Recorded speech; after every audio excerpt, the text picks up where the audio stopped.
సూర్యదేవుడు ఏంట్రా బాబు summer starting లోనే ఇలా మండిపోతున్నారు అనుకుంటూ టెంపుల్ నుంచి వస్తున్నాం. దారిలో పెద్ద చెట్టు కింద కొబ్బరి బొండాలు కనిపించాయి. అప్పటికే దాహం చంపేస్తుంది. ఇంకా వెంటనే కొబ్బరి నీళ్ళు తాగడానికి బండి ఆపేసాం. ఫస్ట్ నేనే తీసుకున్నా, ఎందుకంటే అంత లేట్ అవుతుంది మరి మనం తాగేసరికి.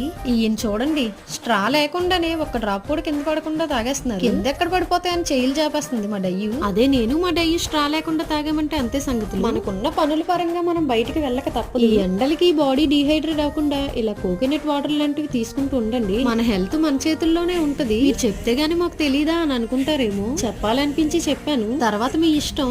ముగ్గురు 3 కొబ్బరి బొండాలు తీసుకున్నాం కదా, నేను తాగిన కొబ్బరి బొండంలోనే గుజురుంది, అందుకే ఇల్లు ఊరించుకొని మరీ తింటున్నాను. మా డయ్యుకి గాని ఇప్పుడు పెట్టకపోతే నన్ను చంపేసేలా ఉంది. డయ్యు కొబ్బరి నీళ్ళు తాగేదే ఆ కొబ్బరి గుజురు కోసం, అందుకే కాసేపు అలా ఆడుకున్నా. కొబ్బరి బొండాన్ని కొట్టేటప్పుడు స్పూన్ కూడా చేసి ఇచ్చారు, భలే ఉంది. స్పూన్ తో కాసేపు కుస్తీలు పడింది. కొంచెం తిన్నది మిగతా దాని చెల్లికి తీసుకెళ్తదంట, దాచింది.